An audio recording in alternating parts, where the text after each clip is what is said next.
former religious upbringing and belief always supposed to be present, even as a child, with nuns and priests, and look up to and kiss the ring and bow and your holiness and excellence. And what this is basically telling me is the equality of everybody in there are no levels of awe other than one person that I personally hold in that position, which is God. Let me ask some of the folks that have been doing the course a while something that may bring us together. How many sons does God have? One. All of us. One. Yeah. So it's all of us? One. Well, how is that possible? Because we appear to be many. One in spirit. Not in form. Could you say that again, and then he's going to tandem on to that? One in spirit. Not in form. Are we blowing your mind yet? Yep. I want to say something about awe. Sure. Sometimes awe, getting back to kind of tagging on to what you said, can make you can feel fear. Can put you in fear of that person. You feel that maybe they're so much greater or so much better until you're fearful. Well, that's true. So, and I interpret this as Jesus saying that there's no reason for that because we're all the same. Tagging on, we're one in spirit and not in form. So there's no reason to put anybody on any type of pedestal for any reason because we're one in spirit, not in form. And so I think the only place there's a difference is Rachel is saying there are some occasions where you can put someone on a pedestal and then not be fearful. Now that you're saying it, I read it wrong. Equals should not be in awe of one another. Yes. And who are the... Go ahead, I'm listening. Because awe implies inequality or an egotistic viewpoint. No.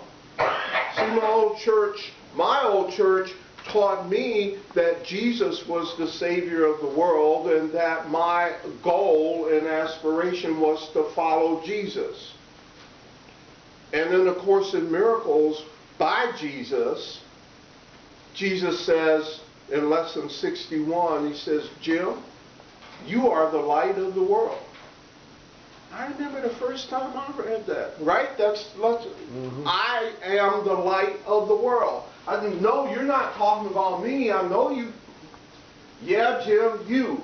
Why must that be so? How many sons does God have? One. Not in form. Well, that's also taught in the Bible too, but it's not taught that way. That is correct, Matthew. Okay? So, awe, have you ever, one of the popular things from the Bible is where Jesus says, you can do all the things that I can do and more. And yet all the traditional teaching to me put Jesus way up here and I'm this filthy, miserable sinner trying to be saved by this Jesus and Ego. Oh, yeah, I know, but you had a question before that, right? And is our ego, whatever okay. That's an inside joke. Thank you, sir. But the whole thing that's so radical in this passage is that Jesus says equals should not be in awe of each other because our awe implies inequality. There is nothing about me that is not the same for you. As a matter of fact, I am you and you are me. And the simple example is this. When you go and get in your car, are you a car? So what I am seems to be caught up inside this container. And a lot of spirituality says we're not bodies, we're spirits. You ever heard that? Don't say ego. Yes. No. You okay, Chuck? Yeah. You got it? You threw me Yes, for sir. a loop when you said Ed. That's a clue. I can't remember last year or this spring when I was here for the first time. I'd been in the program maybe 6 months at that time. And I read this then and I gave it 2 or 3 or 4 or whatever. I read it now and I give it a 10, and I'd like to still hear more about it. Thank you. It's something, the whole basis of this reading is the fact that we are one with God. Every one of us together is one being. If you believe that, it's a number 10, and it's also, yes, you'd like to hear more about it. I can't give it to anybody. You have to read it and believe it yourself, and when you do, you'll be putting down 10 and yes. And it does sound incredible, but what I found in this book, as has everyone here, is if you give this writer a chance to explain why he's saying what he's saying, pretty soon this radical, incredible premise will start to make more sense than anything that the world has taught us made sense. Let's go to the next one. Was there another comment? And that's kind of the thing. It's so much of our experiences have been what the world has taught us. That's why this seems so weird. And strange. who's the metaphysical ruler of the world? The ego.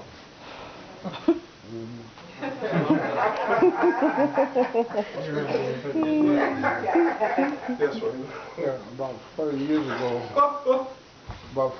ago, I read a book called Self Speaks. Seth. By, yeah, we got one pick over that in there. there? By Jane Roberts. Yeah. Certainly. And today, after many years of studying the course, I've come to realize, and I like to say it often now, when I read the Course in Miracles, I know I'm talking to self. That's what I'm saying. It resonates This is that God way. talking to me. I am the God listening. You know, let's do one more example. I do want to move on. If I were to do like a circle, and there were these rays kind of coming off of it, and I said, well, what is this? And you say, that's the sun, right? Well, what are those things extending out from the sun? Raymond. What would you call those? Raymond. Now, I called it that for you because that's language that we've been taught to understand. Well, did it ever occur to you that this and those are all the sun? How many are following what I'm saying? It's all one. Let's say it another way. What has more power, the ocean or a drop in the ocean? Which one has more power? One and the same. Neither. One and the same. Neither. What? One and the same. No, I said the ocean or a drop in the ocean. And you said They're one and the same. there is no difference in their power. The only way that a drop in the ocean could lose its power is if you separated it from its organism, its whole. If we took a bucket of water out of the ocean and set it separate, it would tend to lose its power, its energy, its force, the ability to rise tides, and all that energy, that magnificent energy that appears to be flowing through our oceans. And yet, don't you see that every droplet that makes up that ocean carries the same, every part is a container of the whole, as long as you keep it as one entity. But when you start to split and separate off, you lose power. So when you read in A Course in Miracles in the workbook part 2, where Jesus starts answering questions like, What is forgiveness? What is salvation? What is the body? What is the Holy Spirit? When he says, what is the body?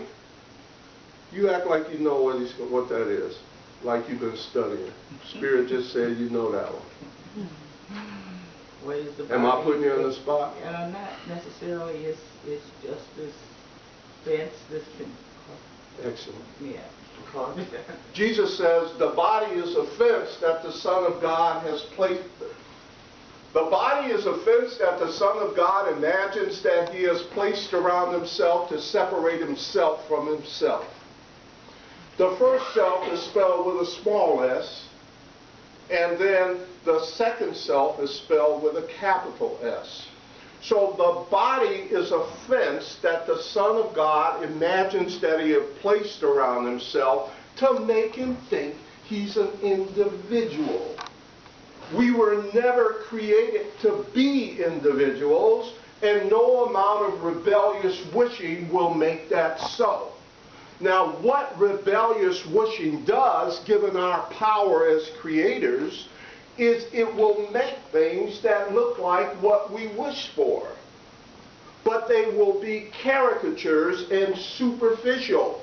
They will have no substance in reality because you cannot wish outside the will of God and have it be real. Why must that be so? Because God is the author of all reality. He is the omnipotent, omniscient, and omnipresent ruler of the universe. All spirituality says that. So how can you wish for something that God says is one to be many? Where can that exist in truth? That's crazy. It makes no sense. And now we're starting to look at a crazy, how many of you have ever said this is a crazy world? You thought you were kidding.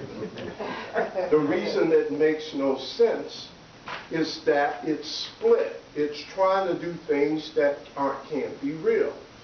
So, we're God's kids, we have enormous power, right? But what we don't obviously have is wisdom, because look at this y'all too young for Frankenstein. Look at this crazy world that's been created. Yeah, that's Great. We do have some historians here. Nero.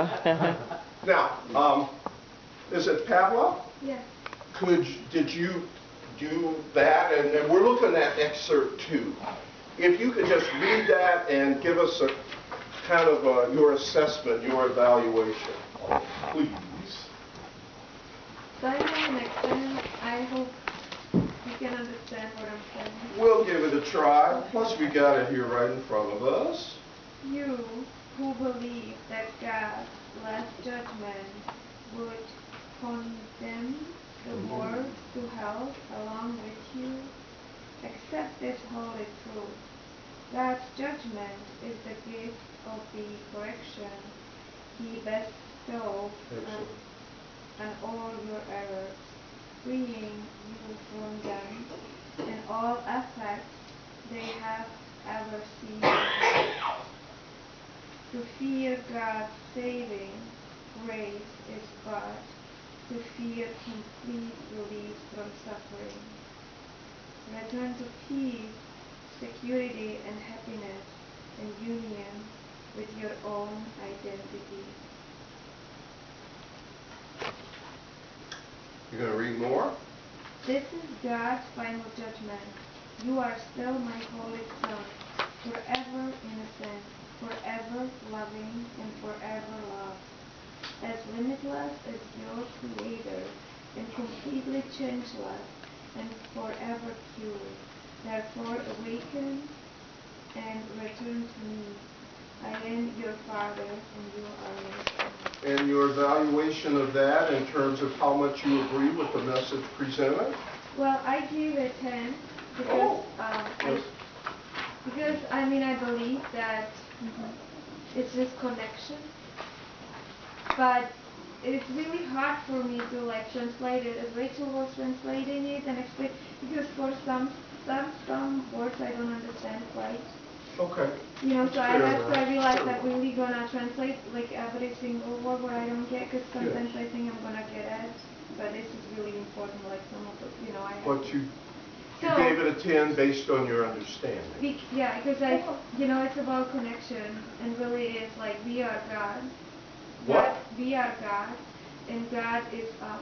What part That's the last one. particularly Well, I did like- you read that? So, well, okay, so the way what I sense This is, is great.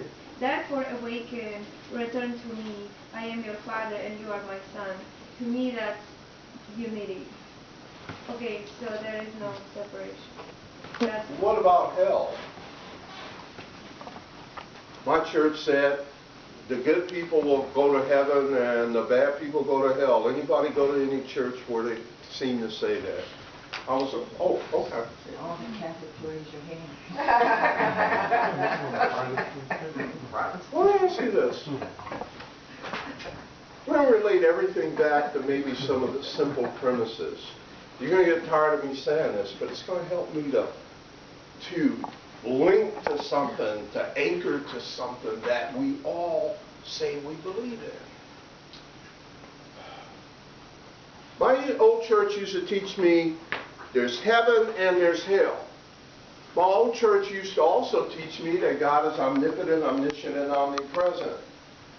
So if God is everywhere, don't you get the feeling hell is a place that God isn't? Is that the impression you got from your church? You'd be away from God and therefore subject to damnation and the devil and Satan and be hot like all the time? How can they say that and still say God is omnipresent? Doesn't make sense. If God is everywhere, where can hell be in truth? Okay. The other thing is that if God is love, then how can anybody be punished?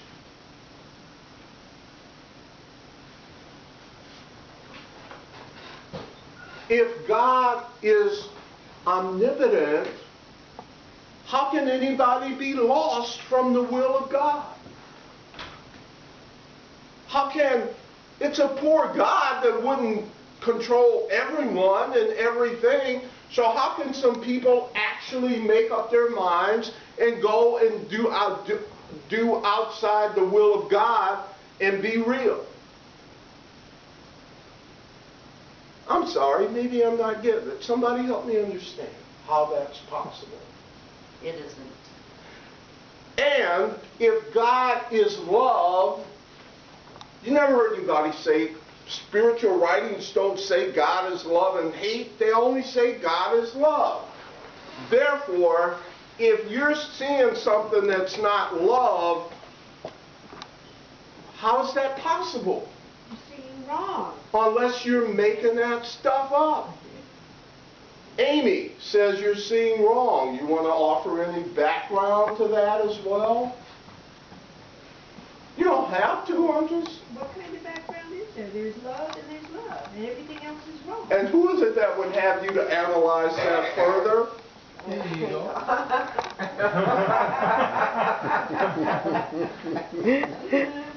Do you see how reality isn't all that complicated? Well, I have a question on that. So, Sure.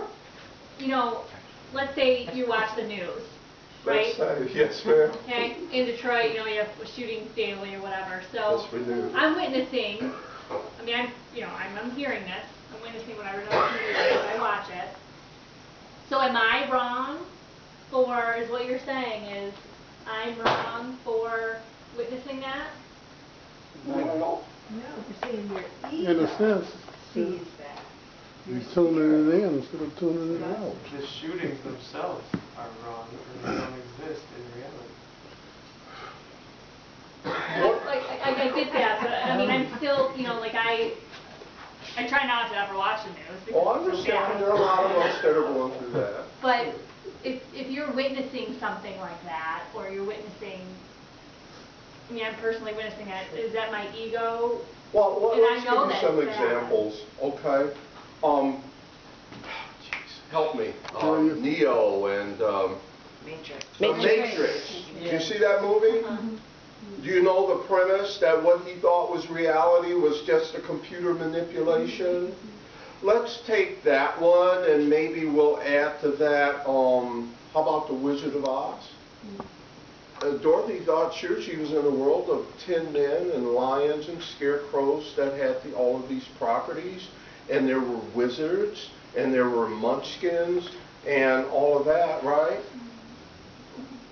But they said she was dreaming. She was really home in Kansas the whole time. But you couldn't really convince her of that while she was in the dream. So it's not that you're wrong. It's just that if God is life and God is all there is, where does that leave room for death? And if God is omniscient and smart and intelligent, unless God created death, which would be paradoxical because I'm creating my opposite, and I'm not crazy. I don't have a split mind. People here have split minds. Do you know anyone here that doesn't have a split mind? Do you know the medical word for split mind? Crazy. Schizo. Well, it's not that medical, but we'll get there. Schizo. Schizo what? Schizo or schism means split. Friend refers to mind, and the suffix ia means condition of. Condition of split mind, schizophrenia. Do you know how it's categorized in the Behavioral Health Code book? It's a form of what? Mental illness. And more specifically, it's a form of insanity, where you have these multiple personalities and you split from one side to another side to another side. Well, you say, I'm not schizophrenic. Anytime what you think doesn't match up with what you do, isn't that a split? Huh? Anytime that you're happy today and sad by noon, isn't that a split? And then by 2 o'clock you're happy again, but something else happens at 4:30 and now you're fearful. And then tomorrow morning you start out halfway okay, but then something happens that makes you anxious. And then you find out that you were anxious because your kid didn't get to school on time, but you found out why, and so now you get revved up to get back into happiness again. And then something else happens at 2 o'clock because somebody pisses you off on the telephone, and now you're angry. How can you move from all of these emotions unless you have a split mind? How is it that conditions can move you from point A to point B? How many of you have ever said problems is the thing that drives us through our entire lives, from one problem to another? And all I'm trying to do is stay happy. But how come stuff always keeps happening to pull me down? And sometimes it pulls me down a long time, and sometimes it pulls me down, I can get up, but there's no certainty. I can be doing great. How about the millionaire? There's this guy that owned all of these timeshares out of Florida, West something or other, and he had this story. He was the largest timeshare owner in the world, and he was building the largest mansion in the United States. And 2008 came. You remember with the recession? He lost all of his holdings. And he didn't do anything. It was the external rug that got pulled out from under his corporation. So, one of the traits I think that you will admit here is that it's full of opposites. It's full of ups and downs. People come and go quickly here. People appear to die. People appear to be born. But if people appear to die, what does that do to scriptures that our traditional churches promote that says God only creates the eternal? How can the eternal die? I'm asking. If I got this wrong, please let me know. Eternal king. Okay, so when you watch the news, what they're telling you is a lie. You know? You can have a nice talk about it, but at its base, it can't make sense because it's not true. There is no death. What does death say about God? I'm so sorry. Please, That's sir. all right. You know, one of the lessons that we have is, you know, God's gift is vision. And when you think about the word television, it's telling you what the vision. It's one of the great differences, you know, because you buy into that, you know, and you live in that. What would the news do without violence? Close down. Make something Now, up. here's the other thing that we need to grasp, perhaps on a more practical basis, and we'll go to our third one and finish up. Every day that you watch the news and believe it, you're creating tomorrow's news. Why must that be true? Because whatever you think and believe, whatever enough people think and believe, they give this powerful energy to. We are God's kids. When's the last time you saw in the news that every thought you have manifests? We have on average 60,000 thoughts a day. Every single one of those thoughts has manifested somewhere in some form. Now, when's the last time somebody told you that truth on the 6 o'clock news? When's the last time said, you know, when you're as powerful as you are and not a filthy, miserable sinner and rags and all of that, when you're as powerful as you are, you got to be careful with your power. You can't just use it all willy-nilly and uninformed and like some little reckless child. You are co-creators with God. That's 180 degrees from what my own church taught me. I'm a filthy, miserable sinner saved by the grace of God. But where we just ended up, what was God's final judgment? There's nothing to discuss. You're my kids. I love you. It has no condition. Isn't that what you got out of that reading or no? Did any? She got it without understanding all the words. It sounds to me like you found a spirit. You got How went are with you? it and you got it. Excellent. How about yourself? Good, Yeah, sir. that was pretty cool. Now, let me ask, are you, those that are new, are you starting to see how radical this teaching is? Let's go to number 3. Okay, Carmen? And if you could read and evaluate. Remember how many times you thought you knew all the facts, the patient, you needed the judgment, and how wrong you were. Is there anyone who has not had this experience? Do you know how many times you merely thought you were right, without ever realizing you were wrong? Why would you choose such an arbitrary basis for decision making? Wisdom is not judgment. It is the relinquishment of judgment. Make them but one more judgment. It is this. There is someone with you whose judgment is perfect. He does know all the facts, past, present, and to come. He does know all the effects of his judgment on everyone and everything involved in any way. And he is wholly fair to everyone, for there is no distortion in his perception. Therefore, lay judgment down, not with the writ, but with the sign of gratitude. Now are you free of burden so great that you could merely stagger and fall down beneath it? And it was for illusion, nothing more. Now can the teacher of God rise up from burden it and walk lightly on. Yet it is not only this that is his benefit.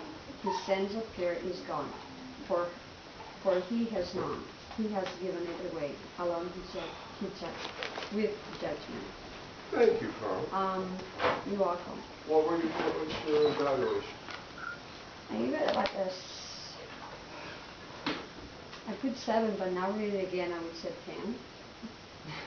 How much do you agree? You gave it a 10? Yeah. Good. Yeah. How about the next one? How similar is this message to your current religious or spiritual belief? Ooh. You didn't get that one yet? To do that one? I did it. I put 7, but Okay.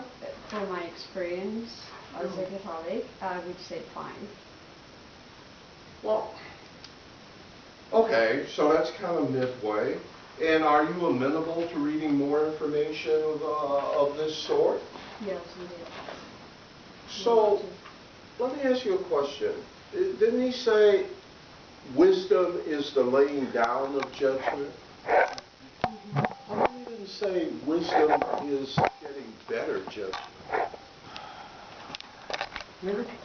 Right? I mean, you see what I mean? Why didn't he say, well, we need to teach you to use better judgment?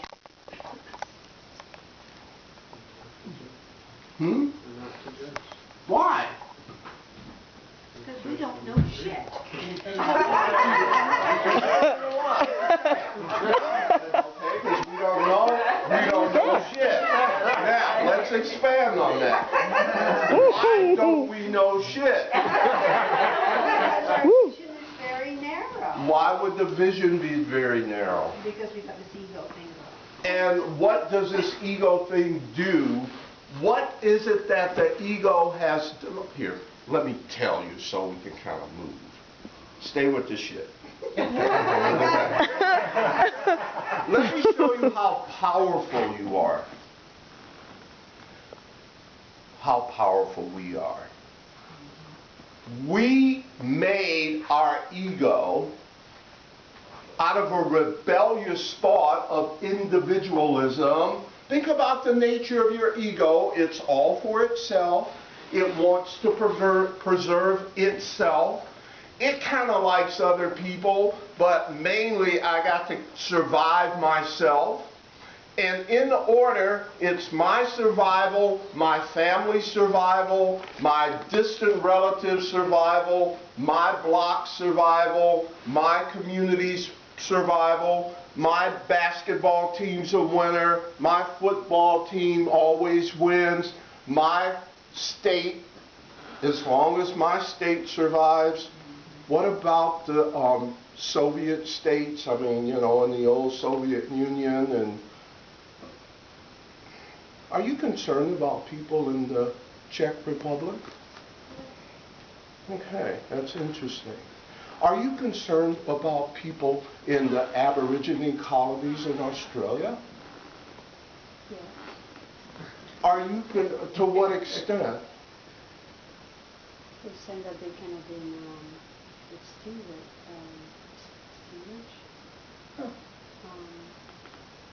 Well, the point I'm after is, yeah, we like these, but we create these gradients, these levels. And so, do you see how there's separate levels and separate categories? Okay? You love this kid, but probably in a different way than you love my kid. And vice versa, probably, right? So I want you to see the underpinnings of these attitudes, and there's nothing wrong with it, but what I'm trying to show you is where it's coming from. Is from this rebellious entity, and another sign is it's even made this fence called the body to help make this illusion true. You have a comment? Yes. So, can Yes. I ask about this? Because to me, the way how I see it or understand is what difference there is between love. There is no difference between love. She cannot love this kid more than somebody else's kid or herself. To us, that sounds impossible. It's not. That's what so there's no difference. It's just that that has been the system that has been so ingrained for eons. Now here's the other thing metaphysically, how powerful we are. We have made an illusion of ourselves, but because it's not real, but let me show you how powerful it is.